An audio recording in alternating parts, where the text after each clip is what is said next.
Beloved, Psalm 28 verse 7 says, "The Lord is my strength and my shield.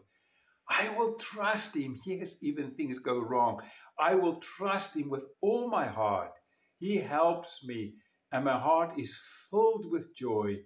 I burst out in songs of thanksgiving," like we saw last week when Paul and Silas were in jail.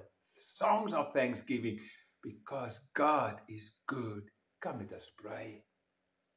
Lord, thank you for your incredible grace that we can depend on you.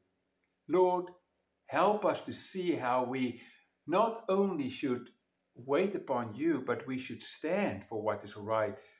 So often we have this idea that a Christian is a pushover. But Lord, in today's lesson, you show us that's not the case. So speak very clearly to us, Lord, please. In Jesus' name, amen. Okay, up to this point, we see Paul and Silas and Luke obeying immediately. They go to Macedonia. Immediately, God gave them success. Lydia became a Christian. Her house became open. And there they stayed to proclaim the good news. But as soon as there is progress, Satan throws a spanner in the work. Paul and Silas are beaten, bleeding, in great pain in the inner dungeon of the jail. And then, while they were lying there with their feet in the stock, their reaction is to sing to God's praise, and all the other people, all the other inmates hear about it, and they listen to them. And then there's a massive earthquake, and the jailer comes running in. He thinks they're all gone, but it gives them the opportunity to share the great news to him and his household, and they were believing and baptized. So we see there's a massive amount of people within a very short time who are becoming Christians.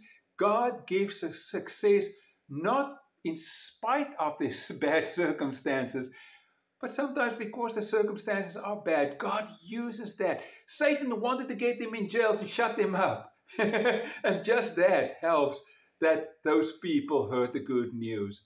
But now we see how God goes even further. They are being set free. Acts 16 verse 35. The next morning, the city officials sent the police to tell the jailer, "Let these men go free." They knew that they had no case against Paul and Silas. They sent an underling of police to tell the jailer, "Go and set them free." Wonderful. They can continue. Or is it really that wonderful?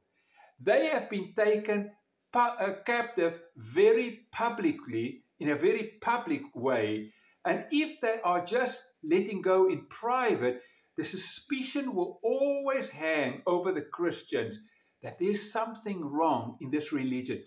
You see, in this early era of the Christian time, there were also all kinds of crazy mystery religions everywhere around the Mediterranean.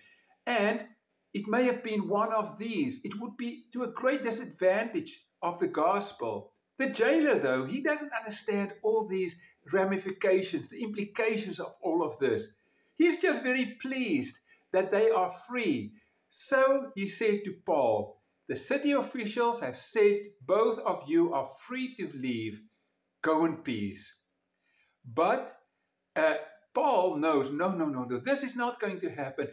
Not without restoring the reputation of the church in the eye of the citizens.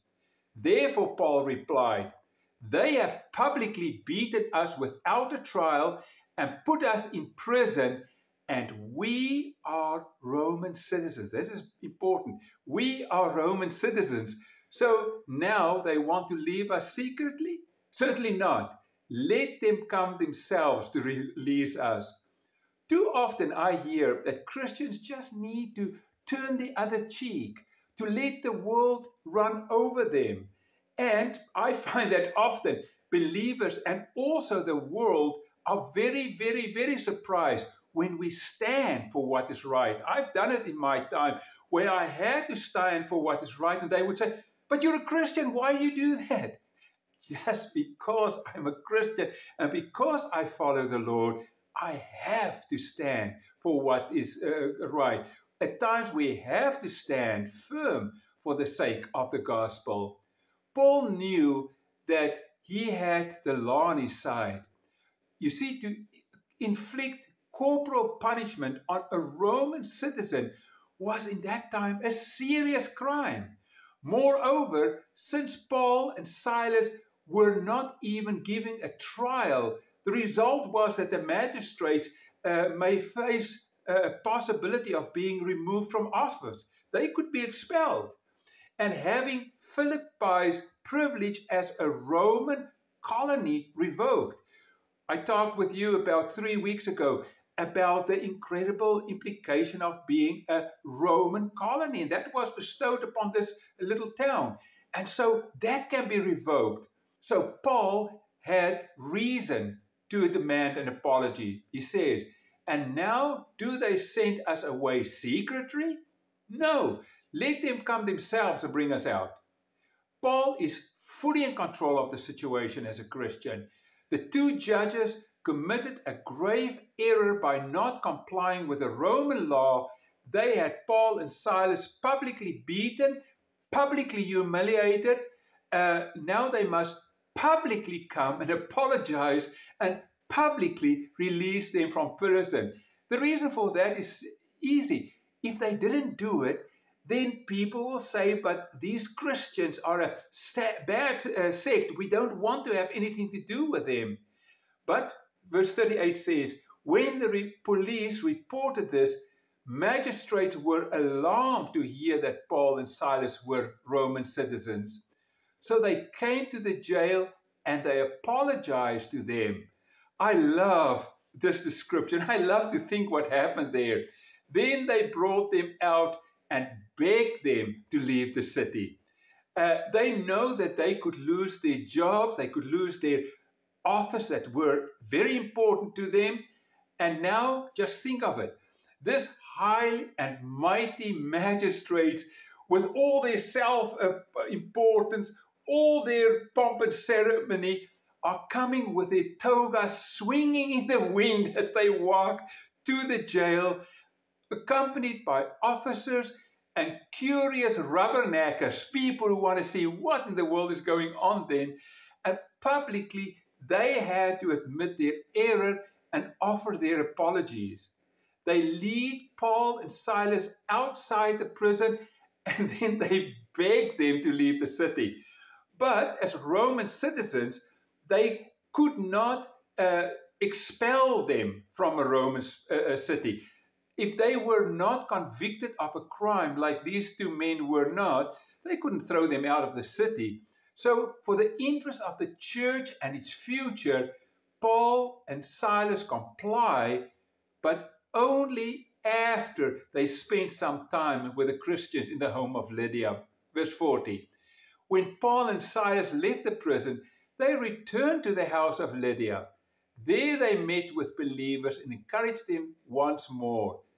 Then they left town.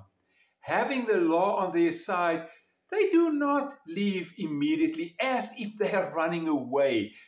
No, they, for the sake of the people in the city and for the sake of the Christians, they stay a short while to show we have nothing to run away from. The citizens had to see this new religion is not lawless. Among thousands of mystery religions, Christianity had merit. Remember, in Acts 16, verse 20 to 22, Paul's accusers shouted, the whole city is in uproar because of these Jews. They are teaching customs that are illegal, listen to this, for Romans to practice. A mob quickly formed. Now they want to ensure that no one in Philippi comes away thinking that the message of the Messiah is not for Romans. And so they report to the believers and encourage them once more. This is important because later in his letter to this little congregation to Philippi, Paul mentions persecution. So that did happen. But by standing firm, he would make it much, much less devious upon the church. Only when their work is accomplished do they leave town calm, dignified, fully relying on God, who has had everything under control. You know, I've seen that so often. When we pray, Lord, let your will be done. And the peace of God, which transcends all understanding, it takes part of our hearts and minds. We can do so much more for him. Luke writes, they left town, so he may have stayed behind to continue the work. Wow, the beginning of the gospel in Europe is quite an incredible story. We are now ready to read the letter of Paul to this town of Philippi and learn that this became an incredibly good congregation. That's for next week. Come, let us pray.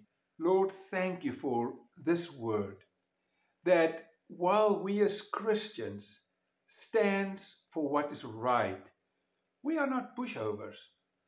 While we love, we just don't give in to any whims, but we stand firm for what is right.